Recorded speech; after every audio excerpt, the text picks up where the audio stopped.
Well, hello, trained gamers extraordinaire. I am your host, Chris Whipan, and welcome to Wheel Tapping. I am going to be covering a game with my best trained friend ever, Mr. Tony Fryer. Tony, how are you doing, sir? Woot woot! Happy New Year, sir. Yes. Sometimes when I hear our music when we start these things, I just reminded, I think the person was really wide awake when they made that because it just... Well, every time I hear it, you can't see me because I'm off camera when it's playing. I'm just... Yeah, I'll have to put you on the main camera the next time and then just kind of sneak it out there. We've secretly replaced Tony's camera feed with Folgers. Let's see if he notices. Oh, my. No, Taster's Choice, wasn't it? That was the I might notice that. Yeah, I think we both would. Instant coffee. The drink of choice tonight is some coffee. I got a little cappuccino I made, and you probably have a nice mocha pot, I'm guessing. Yeah, but it's just straight up coffee. There is a wee dram of Bailey's in it tonight, however. Oh, okay, awesome. Well, if you can't tell, we're going to be talking a little bit about 18MS, which stands for Mississippi. And let me tell you, when I was typing out the notes for this, there were many times where I'm going, M-I, crooked letter, I, crooked letter, I, humpback. Humpback. M-I-S-S-I. It's like 40 years plus later, and that still sticks in my head, right? Like it's amazing what sticks. And then, of course, nothing else stuck, but that did, right? Nothing else stuck. It's good. No. Is Mississippi our longest state name? It might be. It's up there. And then I believe Birmingham is the capital. I don't know if I remember that. Remember you had to learn all the states and all the capitals. That was quite the job. Montgomery? Might be Montgomery. Yeah. Birmingham loved the governor, but apparently they didn't host the governor. That's what I'm hearing. Capital of Mississippi. Yeah, there's a podcast I listen to where they if they make an error like that, they automatically have to pay $5 to the first person to catch it out. Thank God we don't do that. We're total morons. Why? We're total morons. Birmingham and Montgomery are Alabama.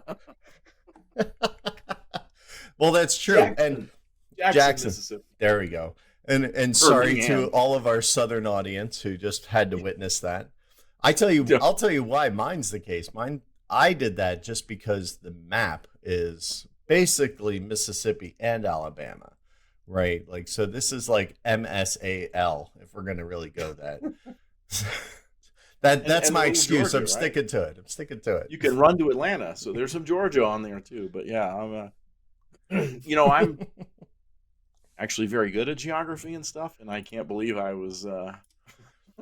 And the sad thing is, the Baileys here. You grew up in one of the actual locations on the map, so that's right. You have even less to say than I do. I'm completely embarrassed. So, well, in any event, we are talking about 18MS, and we're talking specifically about the standalone version that has been recently released in 2020. The original version came out in 2015, and it was kind of a combo. It was a combo pack, and it was called 18 Dixie. Yeah, look at that. This is a nice little box set by, and the author was Mark Derrick, and it had Dixie, and you said Georgia and Mississippi, because they all kind of shared like the trains and then a lot of the tiles and things like that. So it's an interesting way to package 3 games, and it's one of the few to actually do that I know of. Yeah, the map was, cleverly done. It was a 4-fold map. When you fold it in half, you got Mississippi on this side, Georgia on this side. When you open it up, you play 18 Dixie. Right. Yeah, it was definitely pretty cool. But what they did was they ended up pulling it out and then just kind of in one of the last waves, wave 3 or wave 4 from All Aboard, it got its own standalone printing, so you can get it that way. And you can also play it on 18xx.games, which is where all my versions of this game have lived, actually. I see. So I've played it 3 times. How many times have you gotten it to table, Tony? Well, 6 times, but 5 times were the physical version one, V1, Okay, and 1 time V2 online on excellent. 18xx games. Yeah. Yeah, and the implementation, I mean, it's really super smooth. It's very easy to use. They continue to make upgrades. What we noticed, one like the auto pass button is now right there during the stock round, like saving Yeah. me having to click to a whole nother tab. Whew. There's Well, there's a nanosecond of my life I'll get back. So playing online has its other benefits too, right? It's like 2.5 hour game physically, right. but the three of us played in 70 minutes the other night. Great. So Yeah, it really it moved along quite nicely. yeah, And rip right honestly, through. yeah, it was a very tight game. Like, the lead swapped a few times. It did. At one point, like what second or third stock round, we were within like $40, the three players. It was fun to Yeah. watch it. Yeah. Then I got blown away, but that was Mike ended up winning by $5. fine. I even dumped a company on him, and he survived. Yeah, I had the early lead, but I couldn't surpass. You guys ended up with more company. Well, you owned all the multiple companies because, as we'll talk about in a bit, there's not a lot to open, and you took three of them off the table. So There's only 5 companies. Yeah, and when we started the game, I was joking. I'm like, okay, I'm gonna run 3 companies tonight. You guys are each gonna get one. and you are not Damn it, if wrong. that didn't happen. Well, technically, yes and no. I mean, you kept no. You ended up dumping the one at the end on Mike Yeah. because as Dumped you Illinois do. Central, as you do. As you do. So, like we said, it only plays 2 to 4. So it's a tight game for 4. I think 3. It was a great amount of space for 3 Yeah, people to play on. I imagine worked out. 4 could be really fast and pretty cutthroat. I would Yeah, think. only one person's gonna theoretically get that second company, Yeah. unless things change or whatever, as during Yeah. the game. So, what kind of sets this one apart? Like, what's something like if you were to like literally right now, actually, even just tell somebody this is different from a lot of other games, and this is its main hallmark. What do you think jumps out at you as being its main hook here? Well, I think there is a mechanical hook and a logical hook. Mm, Mechanically, it's the fixed number of turns, 10 ORs and 5 stock rounds. There's right. a variant for an 11th OR, etc. But yeah, the fixed number of turns. Could this be like the first game that ever 18xx game that ever had a fixed number of turns in the game? Like, CZ does, but CZ was post Right. um I don't 18. really recall too many that I don't do know. it. I mean, CZ comes out, but I would be hard pressed to think of another one that did it first before Yeah, me 2015. too. I'm Hmm. opening my spreadsheet over here. Just to kind of give yourself some mental reference. But what's All right. nice is it's always 10 ORs, and Yeah. then there's only 5 stock rounds, and there's like I think the variant that shipped with it is pretty much you can have a third set OR, well, not a third set, you can add a third OR to the To the last last set set. Yeah. if you want. And you know what? I mean, I don't know if you're like us, you tend to know who's winning, but you can also see that last round might entice somebody to pick up a train that they might not have otherwise picked up, or take a chance and try and come from behind and do something a little crazy in the first OR to try and see if they can recoup that and make things happen. So I definitely Well, think it's fun. I mentioned the logical hook, and the logical hook is it's kind of a teaching game, right? It's Yeah. billed as potentially, as a good potentially first game for someone or something like that. I think when we say teaching game, I think there's 2 types of teaching games. I think there's a teaching game where you and I are going to bring in 3 new players and we're going to walk them through playing Chesapeake, right? Mhm. I think that's a teaching game. I think I might call this more. This is a good learning game.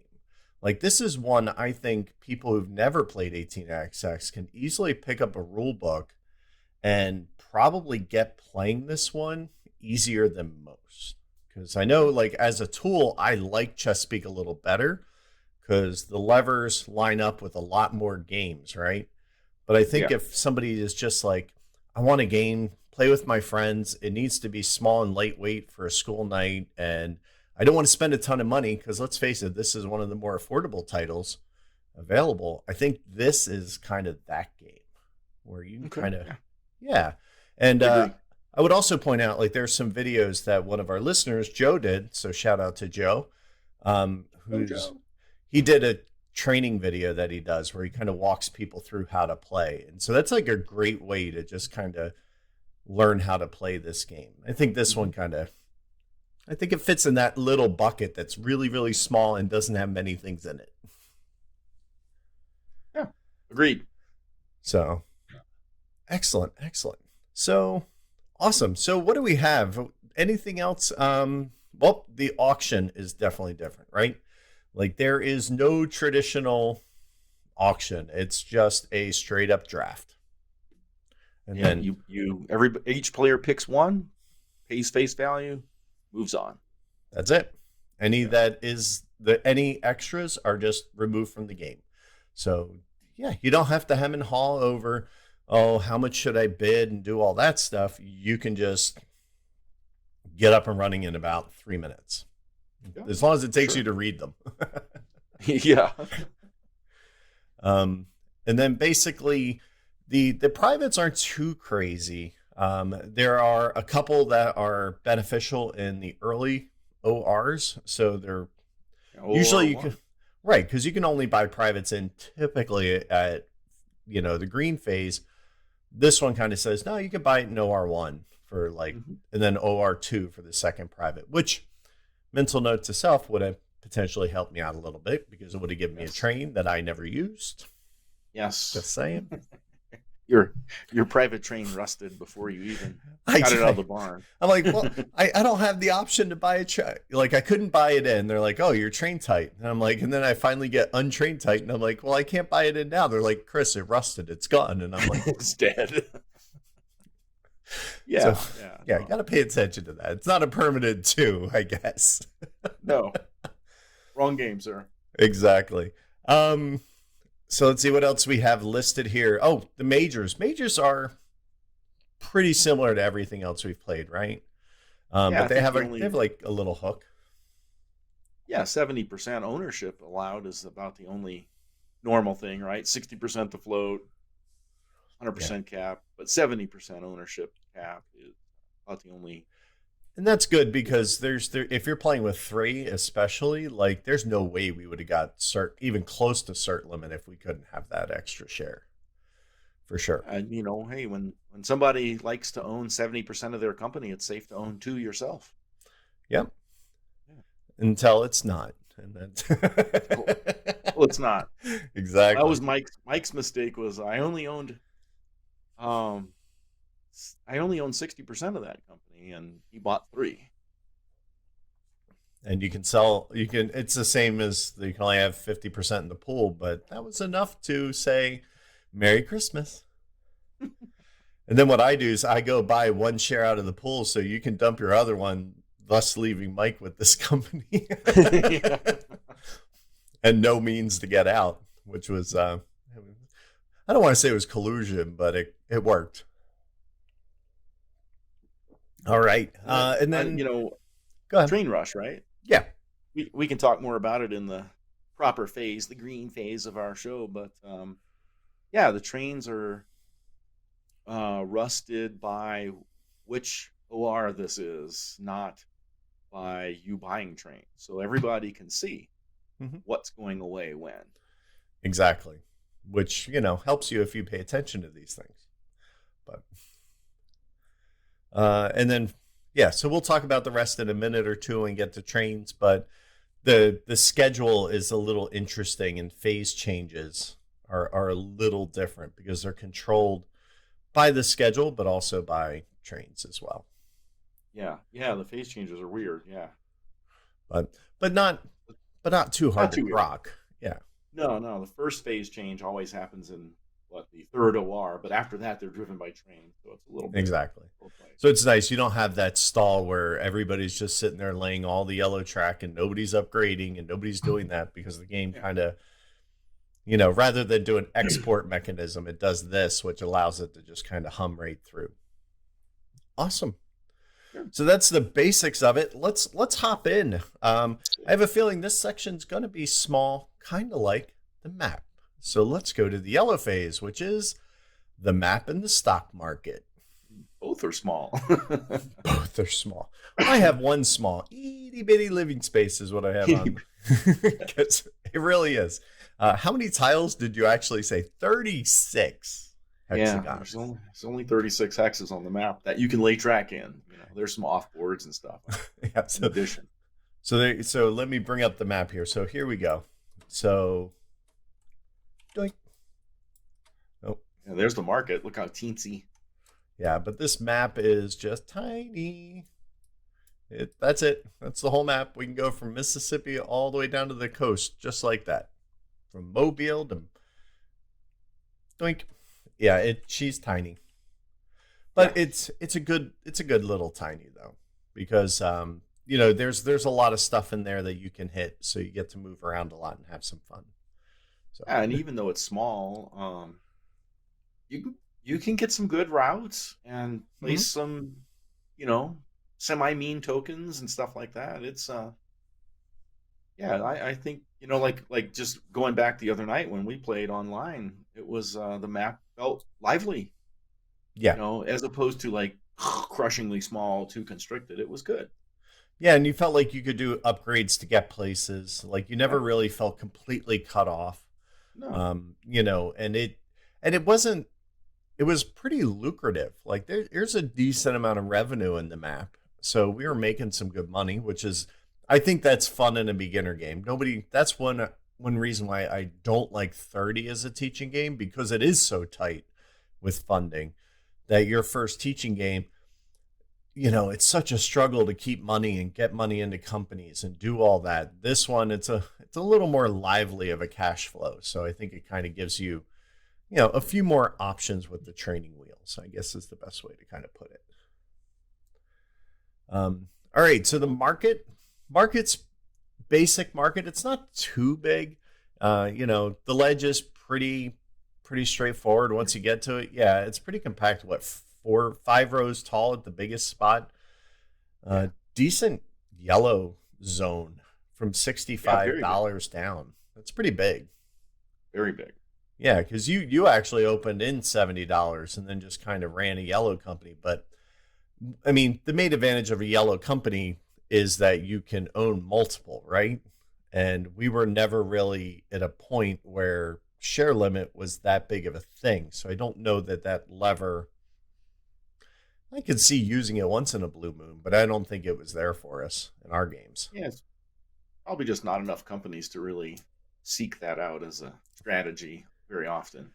Right. I mean, we trashed one of the 4 companies, was pretty much junk in our game, but you still bought it at the end because it was, somebody had to own it because you needed it on the board to get share value in the game. And that's what let Mike win, frankly.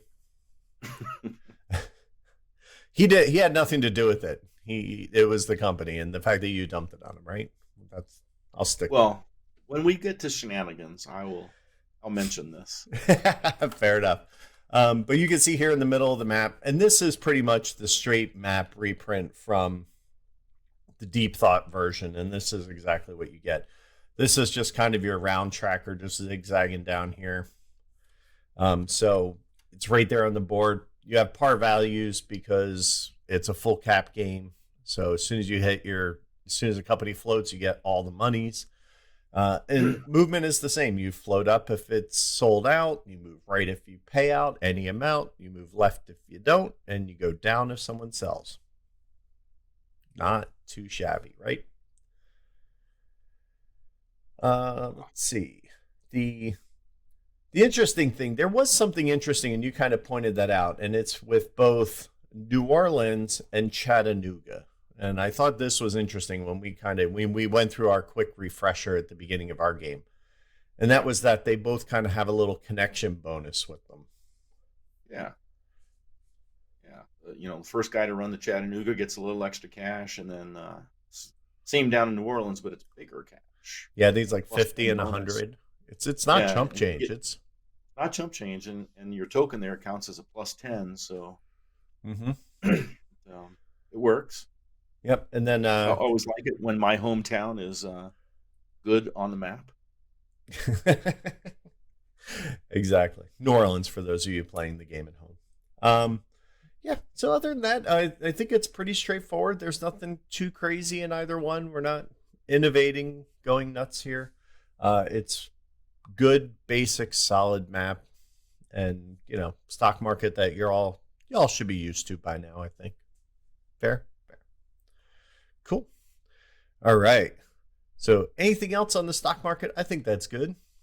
Yeah. No, good. All right, we're gonna dump this yellow train and go right to OR3 with the green train.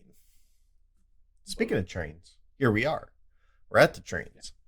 So we did kind of mention this a little earlier, right? That the trains have a schedule that exists that is based on the round and the time, right? So why don't you walk us through that? Because it can be a little wonky to somebody who's never Yeah. had that happen. So at the end of the first two ORs in stock round 3, right? Like that's where the little marking is on the chart. That's when your 2 trains rust, and stock round 4 rust the 3 trains, and stock round 5 rust the 4 train.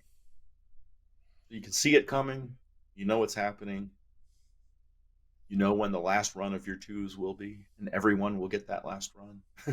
Exactly. So Yeah, you're not going to rust somebody out like, "Hi, ran first, bought the 4, bye 2s, no. nobody else gets to use them." So that doesn't exist, that lever. When you lose it, when your train's rust, you get a little salvage payout, 20, 30, $60, depending on the train, of course. Yeah. Just a few dollars. It's kind of like, it's like the fare that was sitting in all the passenger seats when you cleaned out the train to sell it. That's about it. It's the coins in the couch cushions kind of a thing. Although in $1,800 money, $20 buy a house, right? So the other interesting thing is the train limit is always 3. Doesn't go up, doesn't go down, doesn't change. Just it's always 3. So nothing too crazy there. And then we have some interesting trains. We have 3 different bodies of trains, right? We have the 2+, the 3+, and the 4+. The plus just means they pick up towns and they're greedy, so you can add them before or after your run. They don't count as stops, and you just get some extra revenue. And there's a decent amount of towns. I think there's 6 on the board, so you can add up some extra cash that way pretty easily. For sure. And then let's see what else we have. We have the D trains, so they're just basically doublers. And this has one of my favorite trains, a 2D. I love a 2D. Especially a nice little cherry route. You got like I hate the 2D. Yeah, there's a 2D, a 4D, and a 5D, right? Just doubles the route. Yep, your 2 best cities on that route and doubled. Yeah.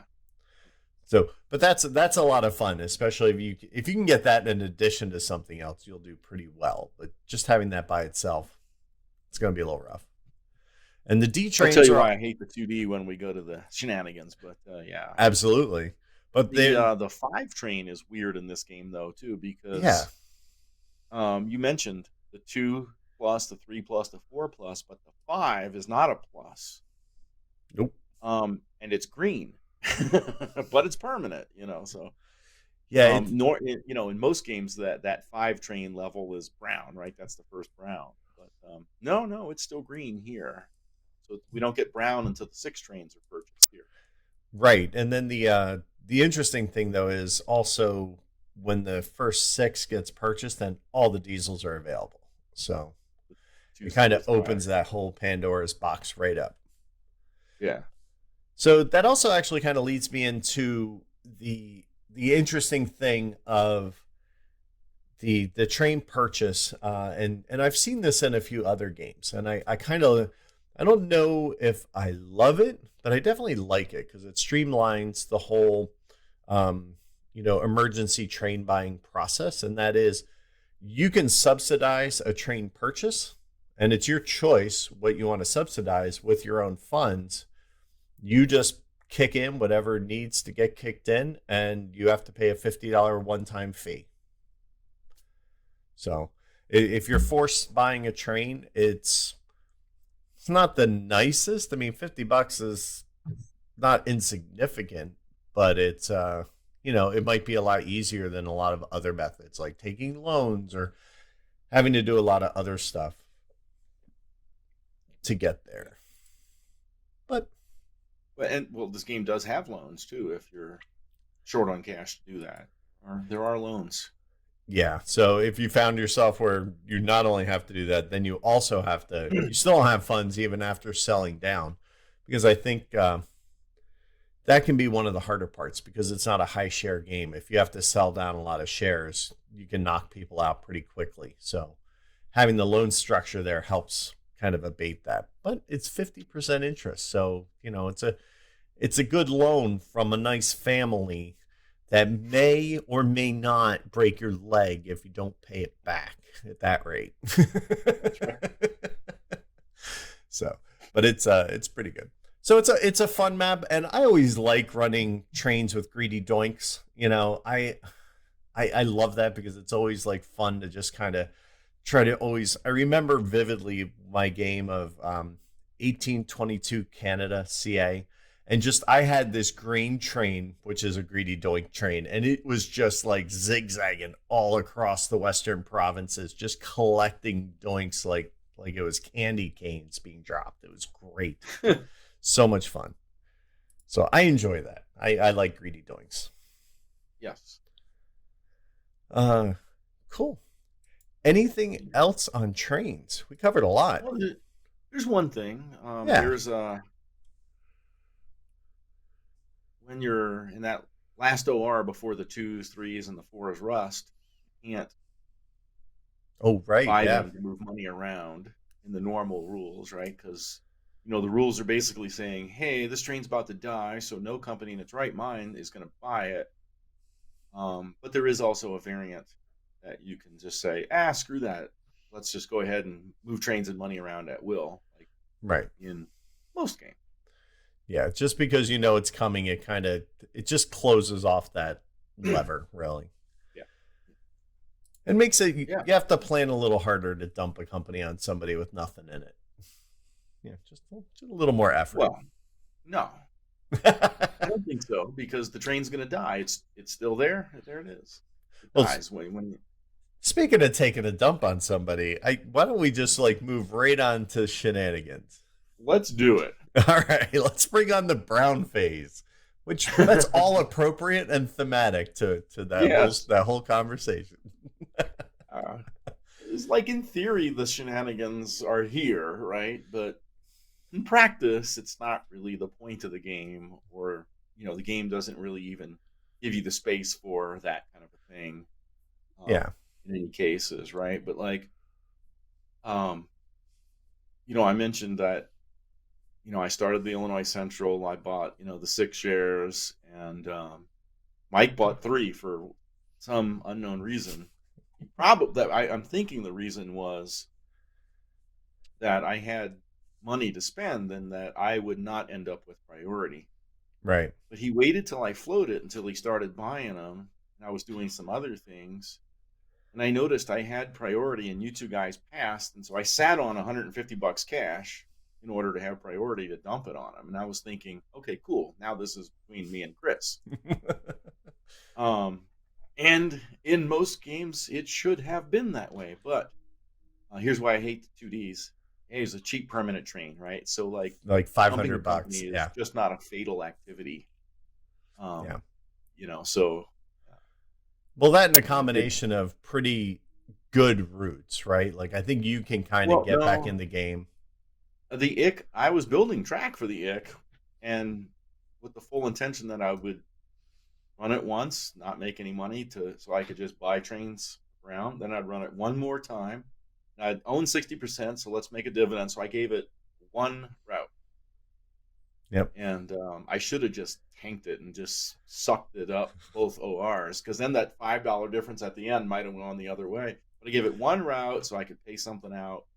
Yeah, The that train rusted. I had priority, and I gave it to Mike. But it had like $12 in it and no that train, was right? that was such a weird stock round because I'm like, because Mike waited for you to float and then he bought, which I thought I had turn order because they're like, well, you're floating a company. I'm just going to get turn order. Yeah. That's kind of a no brainer. And then we come around to do the stock round. And I'm like, wait, how do you have priority? How did I miss Yeah. that? And then I totally, mentally unless we're playing stepped something away. like unless we're playing something like 1822, I'm not going to hold on to money in the stock round if I can safely invest it. Yep. And so even though the situation presented itself in this game for some shenanigans of company dumping, it's just not a fatal thing, right? Right. So Mike survived it and won by $5, right? So yeah, and you dumped that with there was almost nothing in there. It was $12. That was it. Yeah. So that's why I hate the 2Ds, because they're a cheap permanent train. $50 more would have made the difference. That's right. That's right. If that was a $506 train. Yeah. So I think it's one of those games where I think if you are, if you're the more experienced person sitting down and playing it, I think you can find a lever or two to play with, while the other people are playing, the learning game. So I think it exists, but I think you're right. It's really, I don't want to say you need someone to mess up to take advantage of it, but somebody needs to open the window of opportunity that you can jump through it in a lot of cases. But you made your own luck in that situation. You got it's a false window of opportunity. Yeah, which also put me down because I was ready to open the last company, but I suddenly found myself without priority deal, and that company got opened by you, and I never got it. So yeah, and you were, dude. At one point, you were winning. So, that would have made it a race for sure, but it was not what I was expecting to happen, but all good. So good stuff. I think how much can you really have in a 2-hour game of this, right? I think you can tug on a few strings, but that's about all you're getting out of it. And that's all you should expect. I think that's completely fair. Cool. So this might be the shortest shenanigan phase we've ever had. That's right. As we move right on to the gray phase. So tell me, Tony, how do you feel? So I don't know. This would be a little up and down on the feels phase, right? But my fair. first feel is what is the value of this game as a teaching instrument? And I have those previous. I mentioned I played it 6 times, 5 times physically, once online. Those 5 times were teaching games. Okay. And I've only used this to teach people that were apprehensive about the genre, right? They've heard all the bad things and blah blah blah. Sure. And these were also in the pre-18 Chesapeake days, so I pretty much exclusively use 18 Chesapeake. Yes, I do believe any game's a teaching game with the right crowd and the right student, and things like that. But so all these, so all of my past plays of this game were pre-Chesapeake and just used with apprehensive players. One time I even purposely did stupid things to show things, right? Like, hey, I only bought 3 of this company. You can give it, all these kind of things. Or the stakes are so low in a 2-hour game, right? Yeah. But to show, trying to use the game to show things that could happen, but won't happen. Right. Trying to manipulate things in this game. And I think that speaks to, I think you said it the best in the interest here, right? Or in the entrance to this episode, right? As a teaching game, the levers in this game don't really line up with the levers in almost every other game, right? So what is it really teaching? I don't know. I think it's really only teaching the basics, right? Starting companies, buying stock, running trains, laying track. Okay, nothing else, right? There's no other None things of the going on. tension that we get from a No, game, due to timing and no. control of that stuff. Yeah, exactly. Um, but like, I don't hate 18 Mississippi. Don't get me wrong. I mean, I don't love it. I think this new edition is an improvement Hmm. over that original edition. And I think you can tell by the way that you and I were laughing about the game you, me, and Mike played. Like we had fun. Like Hmm. it wasn't, the worst thing that happened to me that night, right? Was playing 18 Mississippi. We had a good time, the three of us hanging out, and we played to a $5 difference, and so like I think for me, it's still not a good teaching game, just for maybe a rare occasion, but I'd play it as a filler game if we had an hour to spare or something, Right. or You're waiting that for could another with table to open up or something. It's great. three experienced players, just going through the motions and having some fun and socializing with each other. I Those could are my even see feelings. like playing this back to back, right? Like, Oh especially when no. you're starting out, you could like, because everything's set up, you could knock out that second game even Like faster. interest. I don't know if I'd want to play this game twice in a Well, row, but yeah, we might not, but for somebody just starting out, it conceivably could hit that. yeah. You I mean, know, it's by I no means a bad game or anything like that, right? yeah, Experienced players are not going to, do this other than a filler, yeah, right? and I think this is when I really kind of stand by what I stumbled on earlier. That is, I think this is a good game for you to teach yourself or you to learn with as a solo tool, not a solo player tool, but as you're working within your group to learn how to play 18xx. I think this is that good game to kind of get you comfortable with the system and how it flows Yeah. and how everything works, and you can run it to a schedule so that helps you with time. Like, hey, we're halfway through the game right now. Like Like a you gateway game. yeah, you can really Yeah. see that. And I think that that's where this game shines, because if I'm teaching and sitting down with somebody, I kind of do like you do, right? Like, I'm going to be, when I teach 18xx, I kind of have an unwritten rule that, I won't dump companies and I won't raid companies. So I'm not going to steal from you and I'm not going to dump on you. So we'll play the game and I'll tell you, this is when I could do that, or this Yeah. is when you could do that to me, or you could steal this one, like you were saying.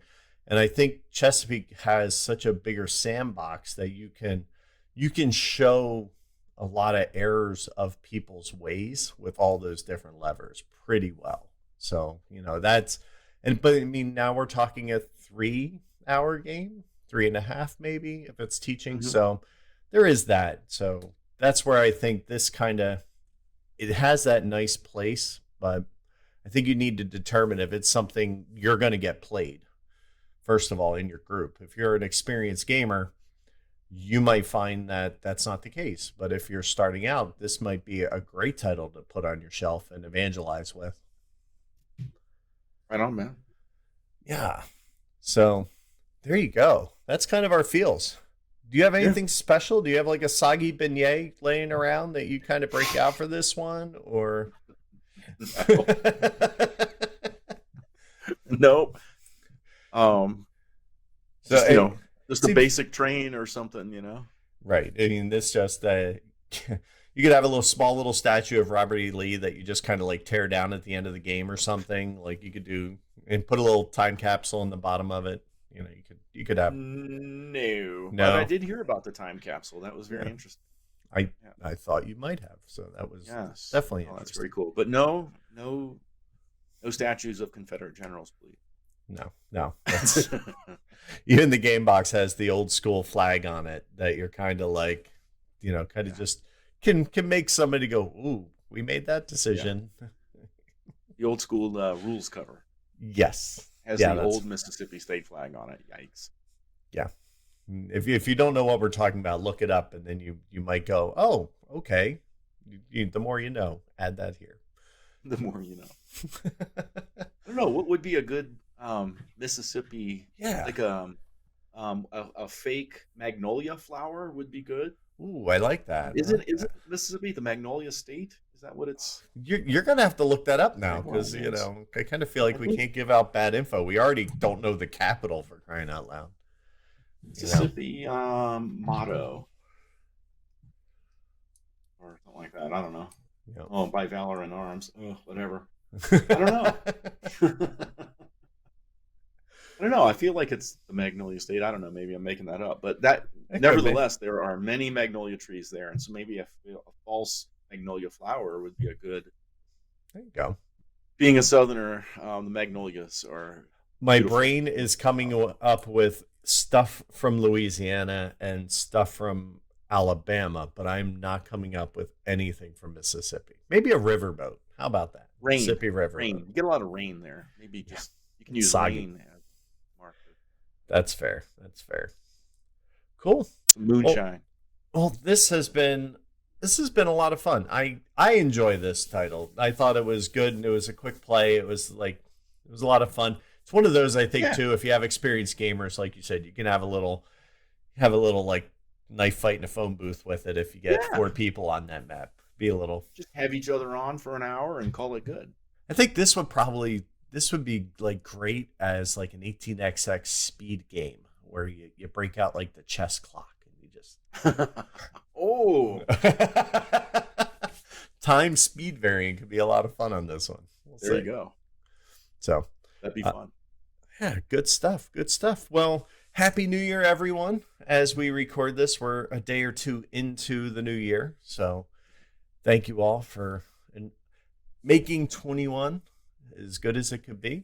And we appreciate it. So awesome. And here's hoping for a good 22 and see what's coming.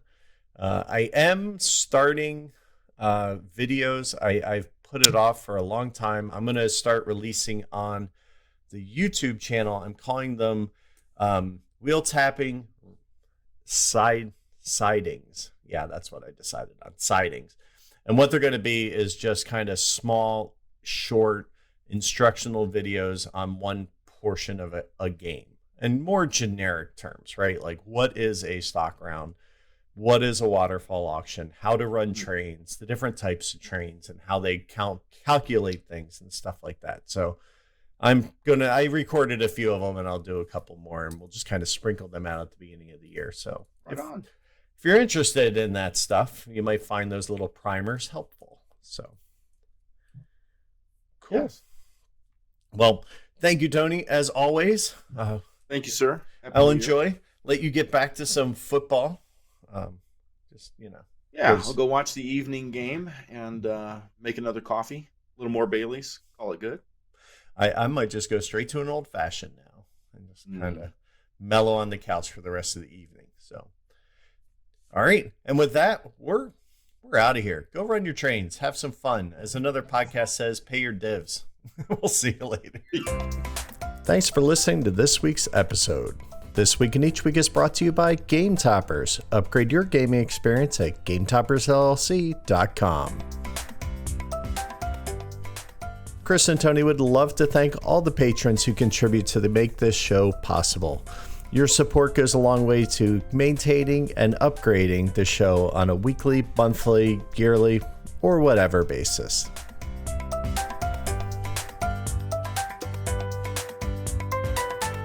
We'll see you next time. Punchboard Media, where we all bring something to the table. Pull up a chair.